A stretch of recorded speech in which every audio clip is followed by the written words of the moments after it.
भयंकर दो फाड़, बेनकाब हुए सीजेपी संस्थापक अभिजीत दीप के।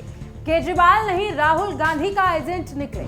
जंतर मंतर हिंसा में घायल पुलिसकर्मियों के परिवारों का छलका दर्द। संसद से लेकर सुप्रीम कोर्ट तक न्याय की उठाई मांग। प्रदर्शन की आड़ में 900 से ज्यादा खूंखार अपराधी, पत्थरबाजी के पीछे कौन? सीजेपी और राहुल गांधी के गठजोड़ पर उठे सवाल। नमस्कार, स्वागत है आप सभी का कंटाप न्यूज पर। मैं हूं आपके साथ आपकी अपनी सोनू। दोस्तों, 20 जुलाई को दिल्ली के जंतर मंतर पर छात्रों के नाम पर जो खूनी तांडव हुआ और पत्थरबाजी का खेल रचा गया, उसका सच अब पूरी तरह से बेनकाब हो चुका है। खुद को छात्रों का मसीहा हमदर्द बताने वाले कॉकरोच जनता पार्टी यानी सीजेपी के संस्थापक अभिजीत दीप के और उनके आकाओं की पोल पट्टी अब जनता के सामने खुल चुकी है। जेएनजी के नाम पर जो सियासत की जा रही थी, उसमें अब भयंकर दो फाड़ देखने को मिल रहा है। अभिजीत दीप के, जो अब तक आम आदमी पार्टी या अरविंद केजरीवाल का झंडा उठाकर घूम रहे थे, उनका असली चेहरा अब सबके सामने आ चुका है। वे किसी छात्र आंदोलन के नेता नहीं, बल्कि सीधे सीधे कांग्रेस नेता राहुल गांधी की टूलकिट के एजेंट बनकर काम कर रहे हैं। दूसरी तरफ 20 जुलाई की हिंसा के पूरे 11 दिन बाद जंतर मंतर पर लहूलुहान हुए उन बेगुनाह दिल्ली पुलिस के जवानों के परिवारों ने मीडिया के सामने आकर जो दर्द बयां किया, उसने पूरे देश को झकझोर कर रख दिया है। जिन वर्दी वालों पर पत्थर बरसाए गए, जिन्हें अस्पताल पहुंचा दिया गया, आज उनके बच्चे, उनकी पत्नियां पूछ रही हैं कि क्या हमें इस देश में न्याय का कोई हक नहीं है? क्या पुलिस वाले इंसान नहीं होते? क्यों संसद में सिर्फ उपद्रवियों के लिए आंसू बहाए जा रहे हैं और फर्ज निभाते हुए घायल हुए जवानों के लिए एक शब्द तक नहीं बोला जा रहा?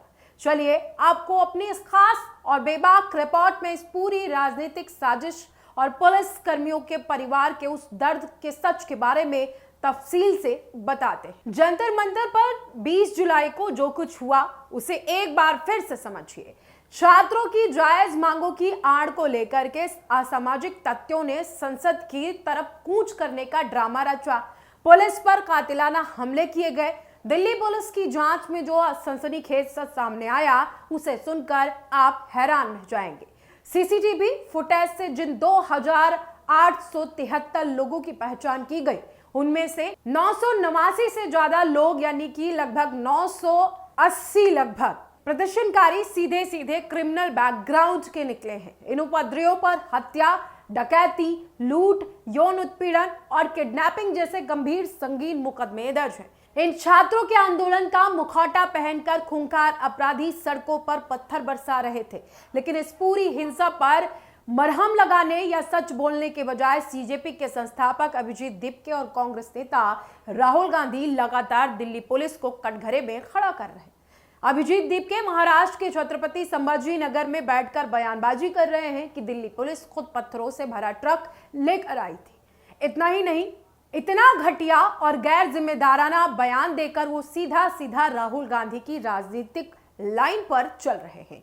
जब राहुल गांधी संसद में खड़े होकर गृह मंत्री अमित शाह के इस्तीफे की मांग करते हैं, तो पीछे पीछे अभिजीत दीप के भी वही तोता रट्टू बोली बोलने लगते हैं। वही बीजेपी नेता केशव उपाध्याय ने पलटवार करते हुए कहा कि जब अभिजीत दीप के को राहुल गांधी का ही एजेंट बनना है, तो उन्हें अपनी ये फर्जी सीजेपी की दुकान बंद करके सीधे कांग्रेस पार्टी में शामिल हो जाना चाहिए। दोस्तों, सियासत की इस गंदी चालबाजी के बीच उन बेगुनाह वर्दी वालों का क्या कसूर था, जो उस दिन जंतर मंतर पर सिर्फ अपनी ड्यूटी निभा रहे थे? घटना के 11 दिन बाद जब घायल पुलिसकर्मी की पत्नियां और उनके बच्चों ने प्रेस कॉन्फ्रेंस की, तो उनका एक एक शब्द देश के हर नागरिक के दिल में तीर की तरह चुभ रहा था। एक घायल सहायक उप निरीक्षक यानी एएसआई की पत्नी सीमा ने भारी गले से बताया कि उनके पति बीते 33 सालों से निष्ठा से दिल्ली पुलिस में अपनी सेवाएं दे रहे हैं। 20 जुलाई को भी वो रोजाना की तरह अपनी ड्यूटी पर गए थे। सुबह जब बात हुई तो उन्हें खुद सामान्य बताया, लेकिन शाम होते होते खबर आई कि वो खून से लथपथ होकर अस्पताल में भर्ती है। सीमा ने बताया कि उनके पति पर उग्र भीड़ और असामाजिक तत्वों ने जानलेवा पत्थरों से हमला किया। किस्मत अच्छी थी कि वो हेलमेट पहने हुए थे, वरना उस दिन उनके साथ कोई और भी बड़ी अनहोनी हो सकती थी। सीमा ने बेहद भावुक तरीके से देश के सांसदों से अपील की है कि केवल संसद में एक तरफ की तस्वीर ना दिखाई जाए। जो पुलिस वाले दिन रात हमारी हिफाजत में गोलियां और पत्थर खाते हैं, उनके परिवारों के दर्द पर भी बात होनी चाहिए। सिर्फ सीमा ही नहीं, एक अन्य पुलिसकर्मी की बेटी कुंजन और एसीपी के बेटे लक्ष्य सिंह विष्ट ने भी अपना दर्द दुनिया के सामने रखा है। लक्ष्य सिंह विष्ट ने बताया कि उनके पिता पहले नौसेना में थे और अब दिल्ली पुलिस में एसीपी के पद पर तैनात है। 20 जुलाई को जब वो ड्यूटी पर थे तो प्रदर्शनकारियों ने सीधे उनके सिर को निशाना बनाकर पत्थर चलाया। लक्ष्य ने बहुत ही पते की बात कही कि आखिर पुलिस वालों को अपराधी की तरह क्यों पेश किया जा रहा है। वो भी इसी समाज का हिस्सा हैं, उनके भी परिवार हैं। जब वो अपनी ड्यूटी करते हैं, खून बहाते हैं, तो उनके लिए संसद में भी एक सांसद आवाज क्यों नहीं उठा रहा। यही वजह है कि इन पुलिसकर्मियों के परिवारों ने अब सुप्रीम कोर्ट का दरवाजा खटखटाया और देश की सबसे बड़ी अदालत से गुहार लगाई कि उन्हें भी भारत का नागरिक मानते हुए न्याय दिया जाए।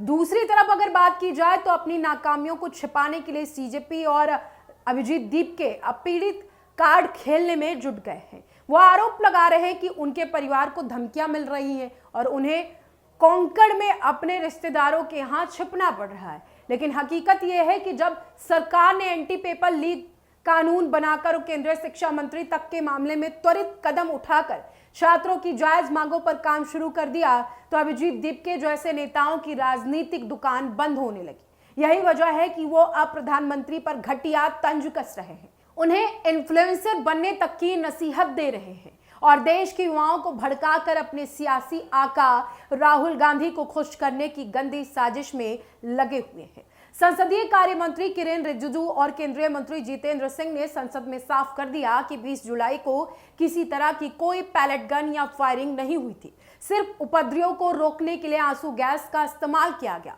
राहुल गांधी और अभिजीत दीपके का यह पूरा गठजोड़ प्रोपेगेंडा सिर्फ और सिर्फ देश की पुलिस को नीचा दिखाने और अपनी सियासी रोटियां सेकने के लिए बनाया गया। आपकी सीजेपी के इस बेनकाब होते चेहरे और राहुल गांधी और अभिजीत दीपके के इस राजनीतिक गठजोड़ और घायल पुलिसकर्मियों के परिवारों की तरफ से सुप्रीम कोर्ट में मांगे गए न्याय को लेकर क्या कुछ कहना है, कमेंट सेक्शन में जरूर बताएं। क्या छात्रों के नाम पर हिंसा फैलाने वाले 900 से ज्यादा अपराधियों पर सख्त कार्रवाई होनी चाहिए या फिर नहीं? अपनी कड़क और निष्पक्ष राय कमेंट सेक्शन में जरूर बताएं। देश के बहादुर पुलिसकर्मियों और सच की इस आवाज को बुलंद करने के लिए इस वीडियो को ज्यादा से ज्यादा शेयर करें और हमारे चैनल कंटाप न्यूज को तुरंत सब्सक्राइब भी करें।